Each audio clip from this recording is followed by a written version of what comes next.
का नाम ये कंबोजलाल है, कैसा ही रंगो रूप है पैसा ही माल है।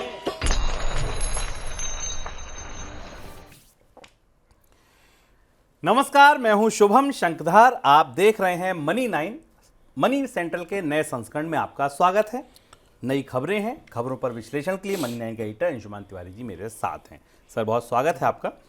अंशुमान जी से चर्चा शुरू करें उससे पहले आपको बताएं आज कौन सी बड़ी खबरें शामिल की गई हैं इस शो में जिन पर आज चर्चा होगी। शुरुआत करेंगे एक इंश्योरेंस की खबर के साथ। मिस सेलिंग पर रोक लगाने के लिए इरडा की नई कोशिश।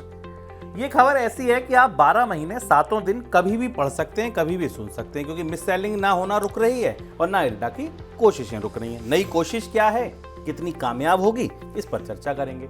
गहरी दुविधा में एफएमसीजी कंपनियां, क्या दुविधा आ गई जानेंगे। अब सताएगी प्याज की महंगाई। जी हां, आंकड़े कुछ ऐसे हैं जो बता रहे हैं कि प्याज महंगा होगा। तो बात केवल प्याज से निकली है लेकिन सब्जियों तक जाएगी। तो बात करेंगे हम पूरे सब्जियों के परिदृश्य की कि बनता दिख कैसा रहा है, मरता क्या ना करता।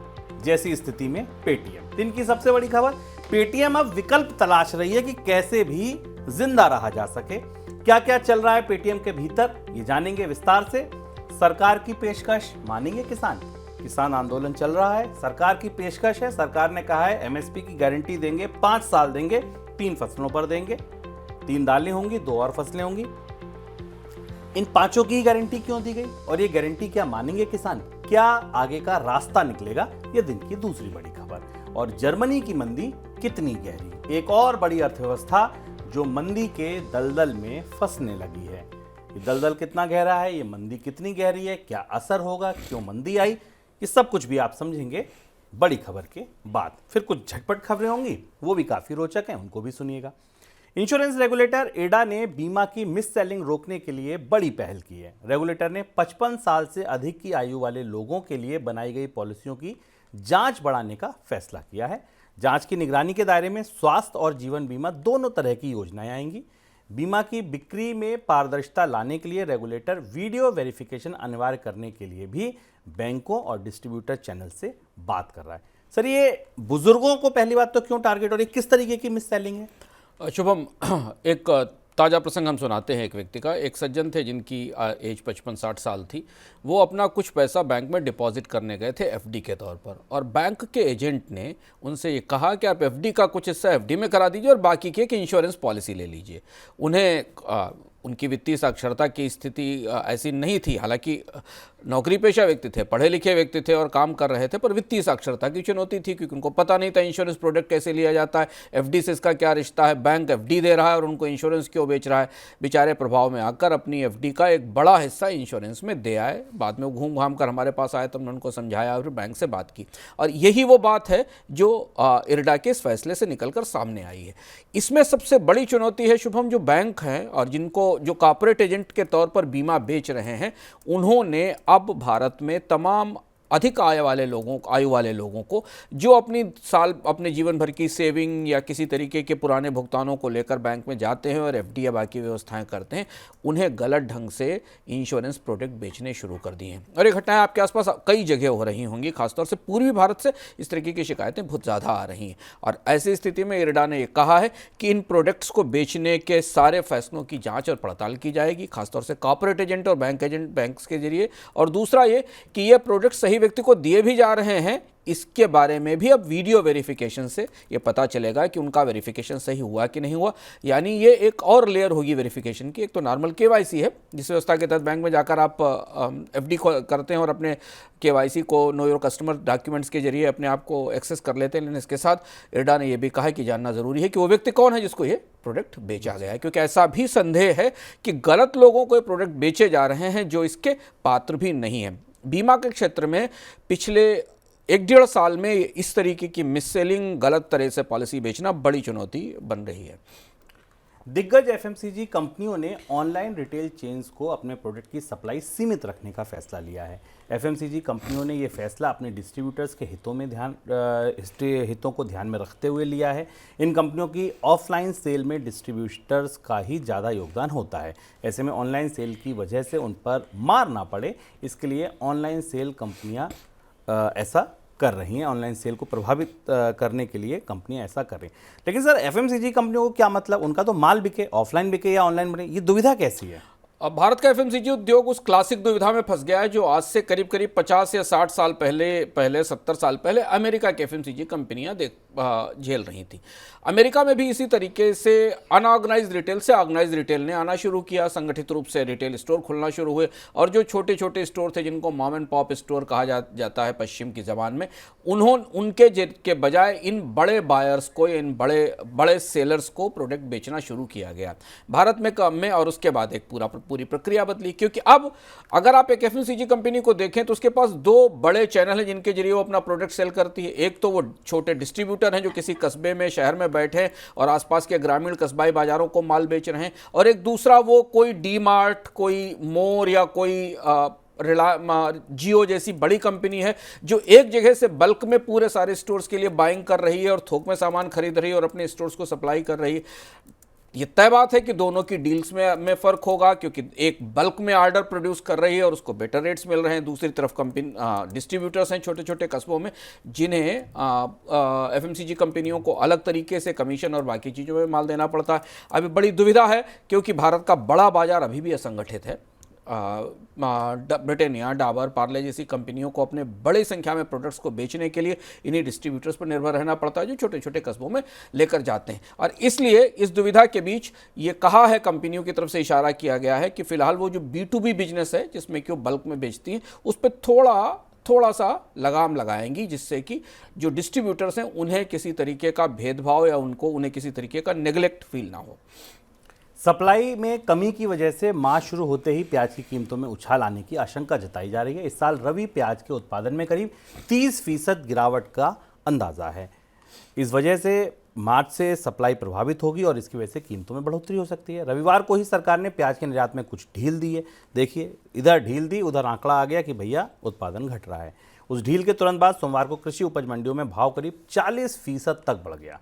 इस बीच सरकार की तरफ से साफ कर दिया गया कि प्याज के निर्यात पर लगाया गया प्रतिबंध 31 मार्च तक बना रहेगा। सर, प्याज की रोशनी में देखें अगर, तो सब्जियों की महंगाई का कैसा परिदृश्य बनता देख रहे हैं आप? शुभम, प्याज कितनी सेंसिटिव क्रॉप हो गई है भारत में, महंगाई की दृष्टि से तो है ही सेंसिटिव, लेकिन सरकार की नीतियों की दृष्टि से कितनी संवेदनशील फसल हो गई है ये हमें दिखाई देता है।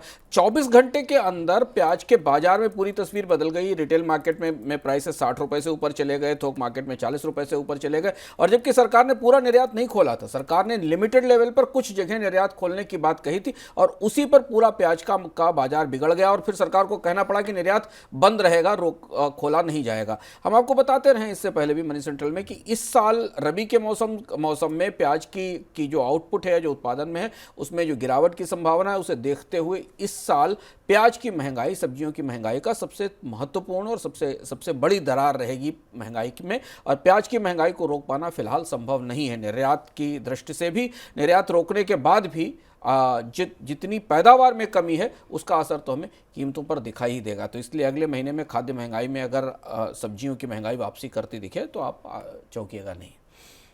आयकर विभाग ने विदेशी संस्थागत निवेशकों पर सख्ती बढ़ा दी है। करीब दर्जन भर एफपीआईज को नोटिस पहुंचे हैं। आयकर विभाग की ओर से ये नोटिस भेजे गए हैं। कुछ नई जानकारी इन एफपीआई से मांगी गई है, जिसमें ऑथराइज सिग्नेटरी की जानकारी भी शामिल है। और क्या मांगा गया है, क्यों मांगा गया है सर? एफपीआई पर सर इनकम टैक्स डिपार्टमेंट का शिकंजा सख्त हो रहा है और दो महत्वपूर्ण चीज़ें मांगी गई हैं। एक तो ये लगातार पिछले साल से प्रक्रिया चल रही है जिसमें इनकम टैक्स डिपार्टमेंट ने जानने की कोशिश कर रहा है कि एफपीआई जिनके बिहाफ पर निवेश कर रहे हैं, जिनका फंड लेकर आ रहे हैं, वो कौन है और उन एफपीआई को चला कौन रहा है। क्योंकि एफपीआई में आने वाला फंड कई अलग अलग स्रोतों से आता है और दुनिया के अलग अलग देशों से आता है, जहाँ जिन टैक्स ज्यूरिडिक्शंस में भारत के इनकम टैक्स डिपार्टमेंट की सीधी पहुँच नहीं है। तो उन्हें ये जानने की कोशिश की जा रही है कि उन कंपनियों में, उन एफपीआई के पीछे कौन खड़े हैं और उनके चेहरे स्पष्ट हो सकें। और दूसरा एक और महत्वपूर्ण बात है कि इसमें बहुत सारे एफपीआईज ट्रीटी बेनिफिट का इस्तेमाल करते हैं। ट्रीटी बेनिफिट एक टेक्निकल शब्द है।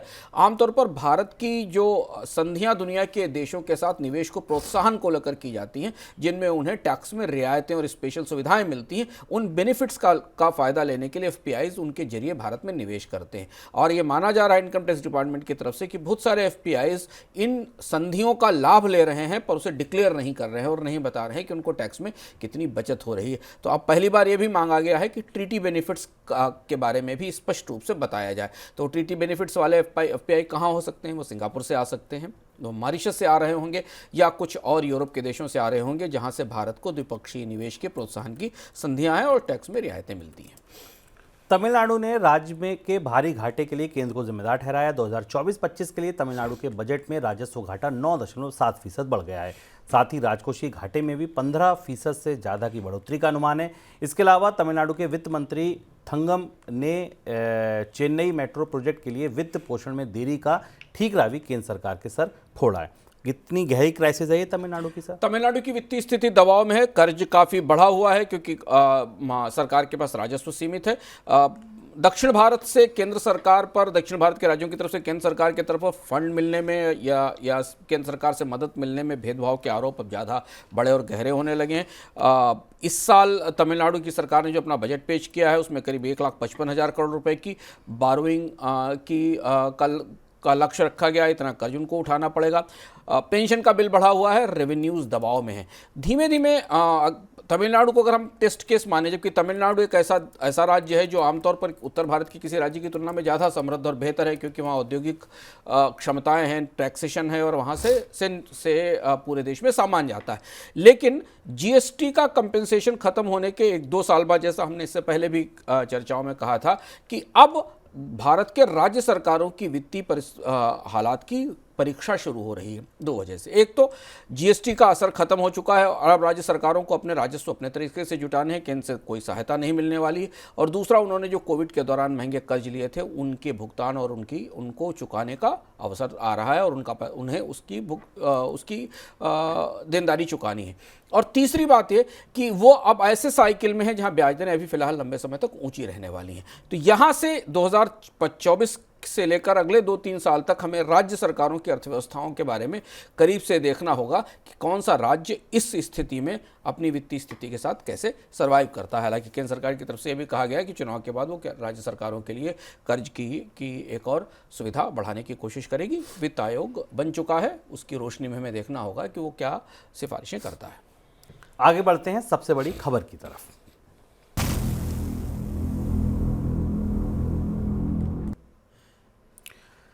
रिजर्व बैंक की सख्ती के बाद संकट में फंसी फिनटेक कंपनी पेटीएम अपने पेमेंट बैंक को बचाने के लिए हर संभव प्रयास कर रही है। यहां तक कि कंपनी बैंक को किसी दूसरी कंपनी को बेचने के लिए भी तैयार है। पेटीएम का प्रबंधन चाहता है कि बैंक किसी तरह से काम करता रहे और वह इस बात के लिए प्रयास कर रहा है कि रिजर्व बैंक की तरफ से उसे कुछ रियायतें दी जाएं। उधर फेमा नियमों के उल्लंघन के आरोप में ईडी की जांच में ऐसा कुछ नहीं मिला जो बताता हो कि पेटीएम बैंक में फॉरेक्स नियमों का उल्लंघन हुआ है। हालांकि बैंक में केवाईसी नियमों को लेकर लापरवाही जरूर पकड़ी गई है। पेटीएम की तरफ से प्रयास ये भी हो रहा है कि यूपीआई का संचालन करने वाली संस्था एनपीसीआई से उसे थर्ड पार्टी ऐप का लाइसेंस मिल जाए। पेटीएम से सीख लेते हुए अब सरकार दूसरी फिनटेक कंपनियों को भी आगाह कर रही है और उनके साथ अगले हफ्ते वित्त मंत्री खुद बैठक करने वाली हैं कि क्या कुछ चल रहा है इसको लेकर। सर, किन विकल्पों पर विचार हो रहा है, क्यों विचार हो रहा है? हमने ये कहा था कि अब क्या बचा, कल हमने ये कहा था पेटीएम अब नाम का रह जाएगा। देखिए स्थिति वही आ गई है। अब वो कोशिश ये है कि मरता क्या ना करता। किन विकल्पों पर विचार हो रहा है, कौन से आपको लगता है पक जाएंगे, ऐसे चले जाएगी आगे पेटीएम? पेटीएम के लिए समय बहुत सीमित है। 15 मार्च तक की आखिरी तारीख है। 15 मार्च के बाद पेटीएम के ग्राहकों, जितने भी ग्राहक पेटीएम के वॉलेट्स में या फास्टैग का इस्तेमाल कर रहे हैं, उनके काम बंद हो जाएंगे, क्योंकि पेटीएम का जो पेमेंट बैंक है वो काम करना बंद कर देगा। करीब 25 लाख, 2.5 मिलियन के आसपास, 2.5 मिलियन के आसपास फास्टैग यूज़र्स हैं, 6 करोड़ पेटीएम वॉलेट यूज़र्स हैं और ये भारत का सबसे बड़ा पेमेंट बैंक या सबसे बड़ा नेटवर्क था जो कोलैप्स होने की तरफ बढ़ रहा है। पेटीएम की कोशिश जो दिखाई दे रही है वो ये कि अगर ये पेमेंट बैंक किसी तरह से चलता रहे और इसका अधिकांश हिस्सा किसी से टेक ओवर भी कर लिया जाए, तब भी वो ब्रांड सस्टेन करता रहेगा और इसके लिए वो रिजर्व बैंक से बराबर कोशिश में लगा हुआ है कि उसे कोई थोड़ी बहुत रियायत इस मामले में मिल जाए। हालांकि रिजर्व बैंक की तरफ से अभी स्पष्ट रूप से इसमें कुछ भी कहा नहीं गया है, बल्कि एक्सिस बैंक को इस मामले में आगे लाया गया है कि वो अपने पेटीएम के पेमेंट बैंक के ग्राहकों को एक्सिस बैंक की तरफ मूव करने का, शिफ्ट करने का विकल्प हो। अब हमें कहेंगे पेटीएम ऐसा क्यों कर रहा है? क्योंकि पेटीएम का अगर पेमेंट बैंक बंद हो जाएगा तो उसके बाद फिर पेटीएम एक सिंपल यूपीआई ऐप जैसा रह जाएगा। थर्ड पार्टी ऐप जैसा रह जाएगा, जिससे आप केवल पेमेंट कर सकते हैं, लेकिन इसके पीछे का जो पूरा कारोबार वॉलेट पर, पेमेंट बैंक पर चलता था, वो सब खत्म हो जाएगा। और ये अपने आप में एक बड़ा महत्वपूर्ण बिंदु होगा भारत के फिनटेक उद्योग में कि क्या आरबीआई एक पेमेंट बैंक को, जिस पर इतनी सख्ती हो चुकी है, उसे कुछ शर्तों के तहत दोबारा संचालन की इजाज़त देगा कि नहीं देगा। हालांकि जो समस्याएं हैं भीतर पेटीएम पेमेंट बैंक में, वो केवाईसी से जुड़ी हुई हैं, कंप्लायंस से जुड़ी हुई हैं। उन समस्याओं का समाधान 2018 से नहीं हुआ। 2018 के बाद से, 2017 के बाद से आप मान लें, 2017 में इसको पेमेंट बैंक का लाइसेंस मिला था और 2018 से पेटीएम के खिलाफ आरबीआई की जांच पड़ताल और कोशिशें शुरू हो गई थी। तो कैसे अगले 15 दिन में पेटीएम अपना सारा कामकाज साफ सुथरा कर लेगा और उसे दोबारा रिजर्व बैंक रिलैक्स करेगा, ये देखने वाली बात होगी। नहीं तो अब समय आगे गुजर रहा है पेटीएम के लिए कि आगे पेमेंट बैंक का भविष्य कैसा होगा, ये अभी कहना मुश्किल दिखाई दे रहा है। एमएसपी की गारंटी की मांग कर रहे किसानों को मनाने के लिए केंद्र सरकार ने 5 साल के लिए 3 फसलों की एमएसपी की खरीद गारंटी का प्रस्ताव दिया है। प्रस्ताव के मुताबिक सरकार के लिए ये खरीद नेफेड और एनसीसीएफ के जरिए की जाएगी। जिन फसलों का प्रस्ताव है उसमें कपास, मक्का और 3 दालें तुअर, उड़द और मसूर शामिल हैं। हालांकि सरकार के इस प्रस्ताव को लेकर किसानों के बीच एक राय नहीं बनती दिख रही है। सर, इन्हीं फसलों को क्यों चुना गया? फसलें तो बहुत सारी हैं, फिर इन्हीं का चुनाव क्यों? एमएसपी की गारंटी का मामला उसी तरह से उलझा हुआ है, पर हमें सरकार के इस फैसले को थोड़ा भीतर से जाकर समझना चाहिए। भारत सरकार 23 फसलों पर एमएसपी की सुविधा देती है, समर्थन मूल्य निर्धारित करती, मिनिमम समर्थन मूल्य निर्धारित करती है, इसकी कोई गारंटी नहीं।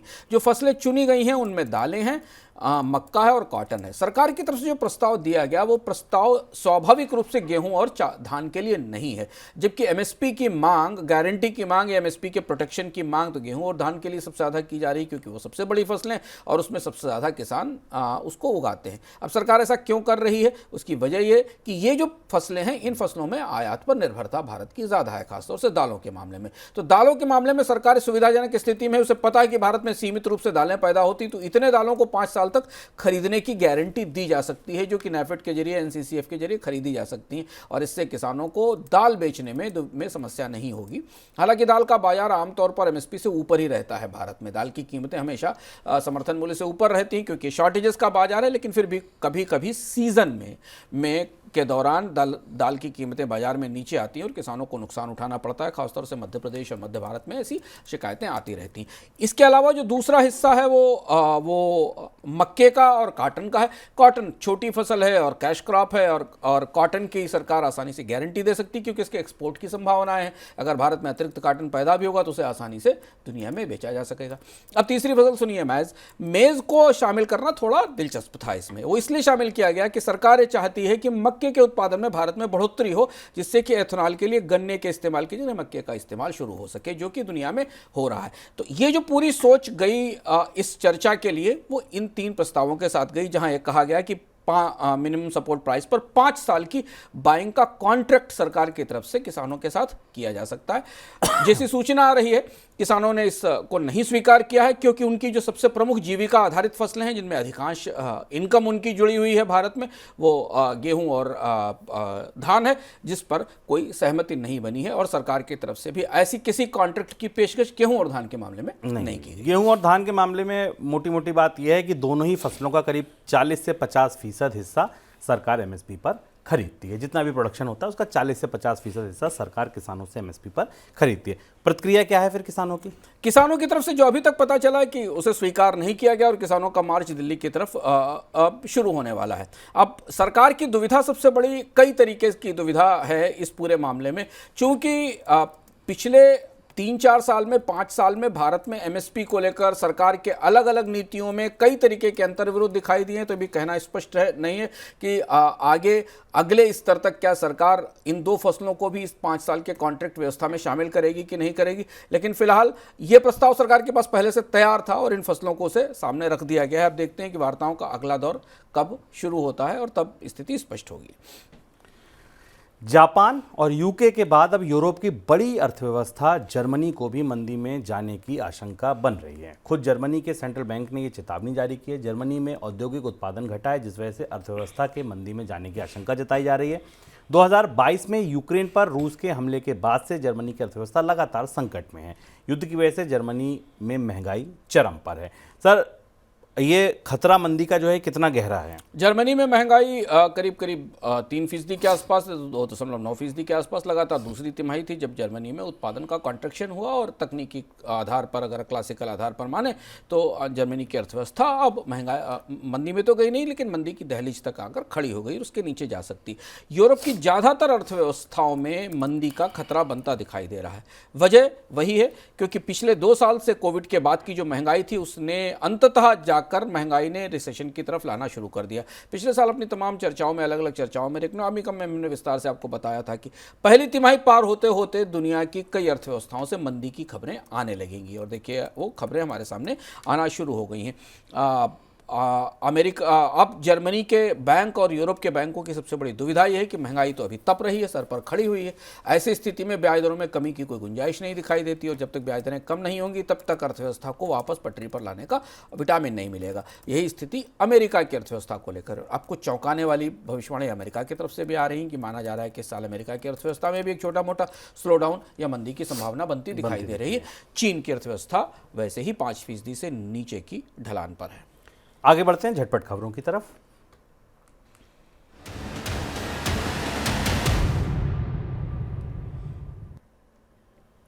सुप्रीम कोर्ट ने स्पाइस जेट के चेयरमैन और मैनेजिंग डायरेक्टर अजय सिंह की खिंचाई की है और 15 मार्च तक क्रेडिट सुई का पूरा भुगतान करने के लिए कहा है। कोर्ट ने अजय सिंह को कहा है कि उनके पास गो फर्स्ट को खरीदने के लिए पैसे हैं, लेकिन क्रेडिट सुई को देने के लिए नहीं। अजय सिंह ने बिजी एयरबेस के साथ मिलकर गो फर्स्ट के लिए बोली का आवेदन किया है। बॉम्बे हाई कोर्ट ने वीडियोकॉन ग्रुप लोन केस में आईसीआईसीआई बैंक की पूर्व एमडी और सीईओ चंदा कोचर और उनके पति दीपक कोचर की गिरफ्तारी को लेकर सीबीआई की फटकार लगाई है।